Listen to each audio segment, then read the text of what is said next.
Hello বন্ধুরা, চলে আসলাম আজ একটা নতুন ব্লগ নিয়ে। এতে আপনাদের সঙ্গে আজ একটা রান্না বা বলতে পারেন আমার যে বোন সঙ্গে আমার সাথে কাজ করে তারা এগুলো ভাত খাওয়ানোর জন্য কী কী রেসিপি করবো সেইগুলি আপনাদের সঙ্গে শেয়ার করতে চলে আসলাম। তো ফার্স্টেই দেখলেন ওটা চিকেনটা রাত্রে ম্যারিনেট করে রেখেছিলাম, চিকেনটাকে চাপ বানিয়েছি। আর তারপরে আলুটা ভেজে নিয়ে তুলে নিয়ে এই যে পেঁয়াজটা লাল করছি, মাটনটা সিদ্ধ করে রেখেছি। এটা মাটন আলু রান্না হবে। কী কী মশলা দেবো সেইগুলো দেখুন। লঙ্কা, হলুদ, জিরে, ধনে, গোলমরিচ গুঁড়ো, তার সঙ্গে নুন দিয়ে আর আদা রসুন বাটা দিয়ে প্রথমে মশলাটা কষে নেব। মশলাটা কষে নেওয়ার পর বাকি সব শুকনো মশলাগুলো দিয়ে ভালো করে কষিয়ে নিয়ে তারপর সিদ্ধ মটনটা দিয়ে দেব। এতে কী হয়, তাড়াতাড়ি মটনটা রান্নাও হয়ে যায় আর টেস্টও খুব ভালোই হয়, খারাপ হয় না এতে। তাতে সময়টাও কম লাগে আর রেসিপিটা খুব সুন্দরও হয়। মশলাটা কষে নেব আর তারপর ওইদিকে রেখে দিয়েছি যে আলুটা যেটা ভেজে রেখেছিলাম সেটা দিয়ে দিলাম। তারপরে এটা মটনটা যেটা জল দিয়ে ফুটিয়েছিলাম, জল সমেত মটনটাকেও ঢেলে দেবো এর মধ্যে দিয়ে তারপর একটু কষিয়ে নিয়ে মটনটা হতে দিয়ে দেব। এছাড়াও আরও অনেক কিছু রেসিপি আছে, চিকেন টিকিয়া আছে, পটল ভাজা, বেগুন ভাজা, আলু ভাজা, স্যালাড, তারপর চাটনি, পাঁপড়, তারপর পায়েস, মিষ্টি, দই। আমাদের এইভাবেই আইবুড়ো ভাতের সব রান্না বান্না করে থাল সাজানো হয়। তো কীভাবে কী করবো পরপর আপনারা সেটাই দেখতে থাকুন। মাটনটা দিয়ে দিলাম, মাটনের জুসটা যেটা জল দিয়ে ফুটিয়েছিলাম সেই সময় মাটনটা মশলা কষার পরে এই যে দিয়ে দিলাম জল সমেত। এবার ঢাকা চাপা দিয়ে মাটনটা ফুটে কষা কষা হবে। আর তারপর এর সঙ্গে একটু লাস্টে একটু টক দই গুলে দিয়ে দেবো, এতে টেস্টটা আরও ভালো হয়। মাটন অনেক রকমভাবেই রান্না করা যায়, এগুলো ঝোল সমেত আলু দিয়ে রান্না করলে এইভাবে করলে খুবই টেস্ট হয়। তো আমি এরকমভাবেই করলাম। এতে লাস্টে মাটন মশলা বা গোটা গরম মশলা গুঁড়ো করে দিয়ে দিলে তাতেও হয়।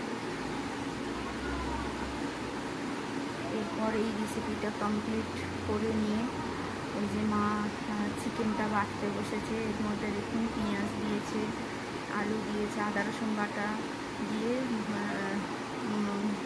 চিকেনটাকে বেটে দিলে আর আমি এই যে বেগুন, পটল সব মশলা দিয়ে শুকনো মশলা একটু চিনি নুন দিয়ে মাখিয়ে রেখে দিয়েছি। এর মধ্যে মশলার টেস্টগুলো ঢুকে গেলে ভাজাটার পর খেতে খুবই ভালো লাগে।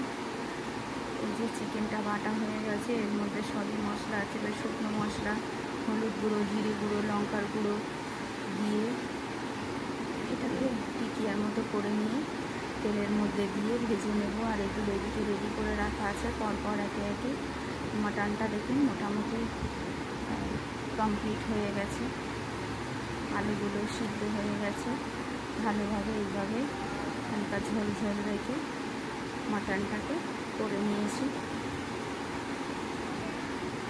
তো এটা মাটনটা কমপ্লিট হয়ে যাওয়ার পর এবার টিকিয়াগুলো ভেজে নেব। টিকিয়াগুলো রেডি করে রেখে দিয়েছিলাম সব কিছু মশলা মাখিয়ে। এবার এইভাবে টিকিয়াগুলো গোল গোল পাতলা পাতলা করে টিকিয়াগুলোকে উল্টে পাল্টে ভেজে নেব। লাল লাল হয়ে গেলে টিকিয়া ভাজাগুলো তুলে নেব। তারপর আমি মোটামুটি অর্ধেকটা রান্না কমপ্লিট করে দিলাম। এরপর কাজের রান্নার বউটা আসবে, সে ওই পটল আলু ভাজা এইসবগুলো কমপ্লিট করবে, মাছ ভাজবে, ভাত করবে। এই যে মোটামুটি দেখতে পাচ্ছেন পটল আলু ভাজা, মাছ ভাজা সবই কমপ্লিট হয়ে গেছে। এবার কীভাবে থালটা সাজানো হয় আপনাদের সঙ্গে সেটাই শেয়ার করব। আপনারা দেখুন আমাদের আইবুড়ো ভাতের থাল কেমন সাজানো হয়। এরকমভাবে বড় ডিশের মধ্যে করে ভাত মাঝখানে দেওয়া হয়, সুন্দর করে সাজিয়ে থালটাকে সাজানো হয়। যার বিয়ে হয় আইবুড়ো মেয়ে, তার সঙ্গে আরও সবাই অনেকেই বসে। আবার লোকের বাড়ি নিমন্ত্রণে গেলে একাও অনেক সময় খায়। তো এইভাবে থালটাকে সাজাচ্ছি, একটু দেখে নিন এইভাবে থালটা সাজানো হয়। মাছ ভাজা দিলাম, তারপরে এর মধ্যে টিকিয়া দেবো।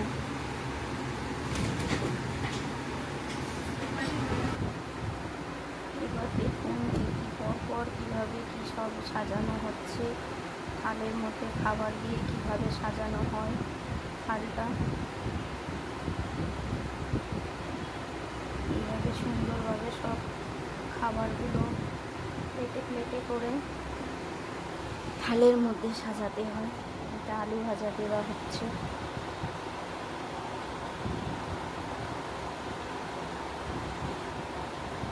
তারপর শশা স্যালাড আছে, তারপর দেওয়া হবে বেগুন ভাজা, পটল ভাজা,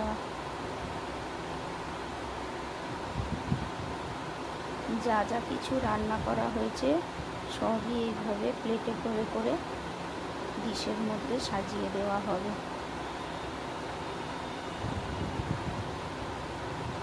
যখন আমাদের কাউকে আইবুড়ো ভাত আমাদের মধ্যে আইবুড়ো ভাত খাওয়ানো হয়, এইভাবে সব কিছু সুন্দরভাবে ডেকোরেশন করে প্লেটে করে দিয়ে থাল সাজানো হয়। এটাকে থাল সাজানো বলে। এটা মুগের ডাল রান্না আছে, এটা চিকেন চাপ না, এটা মাটন আলু রান্না যেটা করেছি সেটা তোলা হচ্ছে।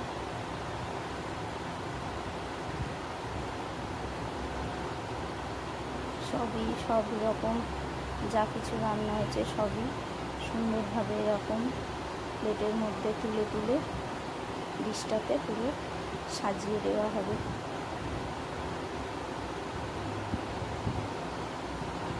পুরো ডিশটা ভর্তি হয়ে যাবে। এত রকমই আইটেম করা হয় যে ডিশে জায়গা হয় না দেওয়ার মতন। এটা চিকেন চাপ করেছে, চিকেন চাপটা তুলছে। আর যখন আইবুড়ো ভাত খাওয়ানো হয় এরকম লেগ পিস খাওয়াতে হয়, লেগ পিস দিতে হয়, গোটা মাছ দিতে হয়। মাছটা আর গোটা দেওয়া হয়নি, তো ভাজা মাছ দেওয়া হয়েছিল তার বদলে। আরও এখনও অনেক রকম আইটেম আছে যেগুলো আরও এখনও সাজাতে বাকি আছে।